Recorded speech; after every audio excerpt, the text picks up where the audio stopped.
الحمدللہ وحدہ لا شریک لہ والصلاۃ والسلام علی من لا نبی بعد۔ پارہ نمبر 10۔ اللہ تعالیٰ نے اس میں غزوہ بدر کا ذکر فرمایا ہے۔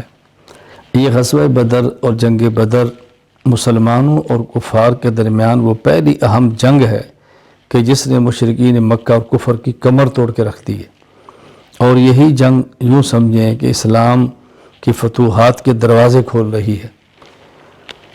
اس میں اللہ تعالیٰ کی مدد، اللہ تعالیٰ کی نصرت کا ذکر ہے، اور یہ بات سمجھائی ہے کہ اگر مسلمان میدان جنگ میں اللہ تعالیٰ کی مدد حاصل کرنا چاہتا ہے تو وہ نمبر 1 جنگ میں ثابت قدمی اختیار کرے، نمبر 2 بہت زیادہ اللہ کا ذکر کرے، نمبر 3 آپس کے اختلافات سے بچے، نمبر 4 ناموافق احوال آ جائیں تو اس پر صبر کرے۔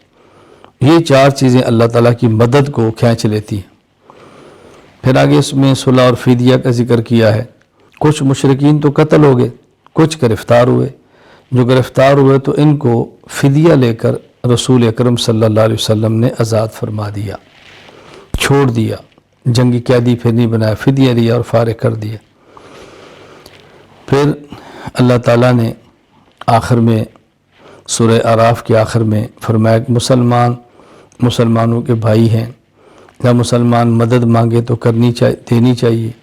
اگر مسلمان کو ضرورت اور آدمی مدد نہ کرے تو اس سے فساد ہوتا ہے، فتنہ پھیلتا ہے، اور مدد کرنے سے فتنہ فساد ختم ہو جاتا ہے۔ اور آخر میں رسول اکرم صلی اللہ علیہ وسلم کی اللہ تعالیٰ نے عظمت شان کو بیان فرمایا ہے کہ یہ پیغمبر ایسے ہیں جو رحیم ہیں، پیغمبر ایسے ہیں شفیق ہیں، مومنین کے دکھ پہ بہت تکلیف محسوس کرتے ہیں۔ آپ کی عظمت کا ذکر فرمایا۔ سورہ توبہ، اس سورت کا نام سورہ توبہ ہے اس لیے کہ وہ مسلمان جو مخلصین تھے، رسول اللہ صلی اللہ علیہ وسلم کے عشاق تھے، صحابہ تھے، لیکن ایک جنگ میں غزوہ تبوک میں نہیں جا سکے، سچے دل سے انہیں توبہ کی ہے، تو اس بنیاد پہ سورت کا نام ہی سورہ توبہ رکھ دیا گیا ہے۔ اس سورہ توبہ کے آغاز میں سب سے پہلے اللہ تعالیٰ نے اپنی طرف سے، اپنے رسول کی طرف سے مشرکین سے برات کا اعلان فرما دیا ہے۔ پھر اس سورت میں اللہ تعالیٰ نے غزوہ حنین کا ذکر کیا ہے۔ یہ غزوہ حنین جو فتح مکہ کے بعد ہے۔ اب سمجھایا کیا ہے کہ اس میں مسلمان تعداد میں زیادہ تھے، کفار کم تھے، لیکن پہلی دفعہ حملہ ایسے ہوا کہ کافر غالب ہو گئے۔ مسلمانوں کے ذہن میں تو ہماری تعداد بہت زیادہ ہے، ہم تو غالب آ ہی جائیں گے۔ پھر مسلمان غالب آئے ہیں، یعنی جنگ کا جو نتیجہ مسلمانوں کے حق میں ہے۔ یہ بات ایک سمجھانے کے لیے تھی کہ تمہاری کثرت اور طاقت پہ نظر نہیں ہونی چاہیے، اللہ تعالیٰ کی مدد، نصرت اور توکل پر نظر ہونی چاہیے۔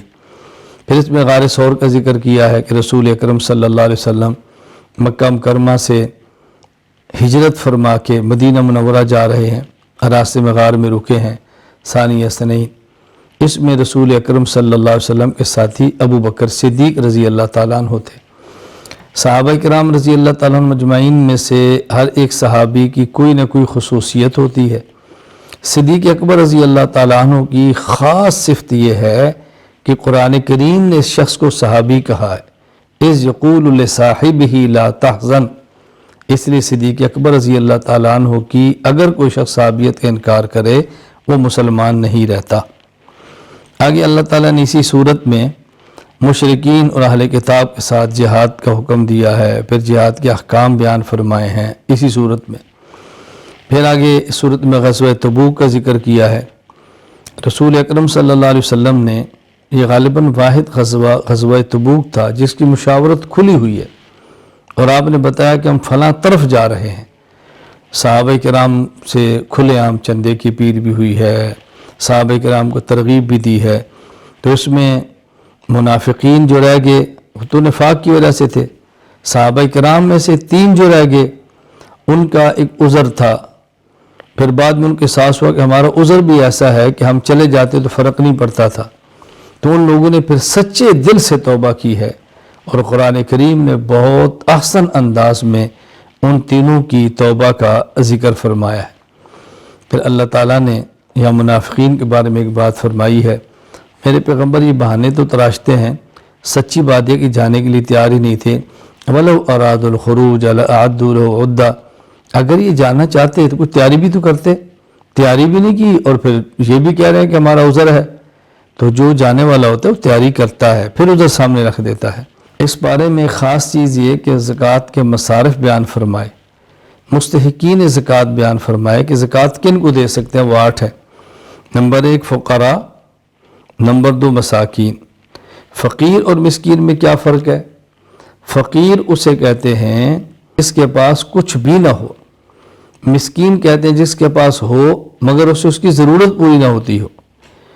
عاملین، جن کو حکومت نے متعین کیا ہو زکوٰۃ کے اموال جمع کرنے پر تو ان کی تنخواہ اموال زکوٰۃ سے دینا، یہ بھی ٹھیک ہے.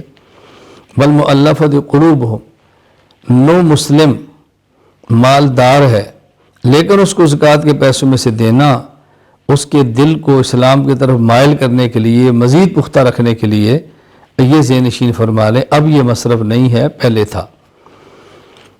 نمبر 5 غلام کو آزاد کرنے کے لیے، یعنی غلام ہے جس کو اس کا مالک کہتا ہے تم اتنے پیسے دے دو میں تمہیں آزاد کر دوں گا، اس کو پیسے زکوٰۃ کے دے دیے جائیں تاکہ اپنی ادائیگی تو غلامی سے آزاد ہو جائے.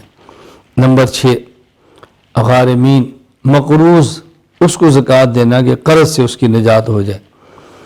فی سبیل اللہ، جو مجاہد ہے اللہ کے راستے میں نکلا اس کو دینا، علم حاصل کرنے کے لیے نکلا ہے اس کو دینا، غریب ہے مستحق ہے دعوت کے لیے نکلا ہے اس کو دینا. یعنی وہ آدمی جو مسافر ہے دین کے لیے اور اس کے مالی حالات کمزور ہیں تو زکوٰۃ کے مال سے اس کی مدد کر دینا.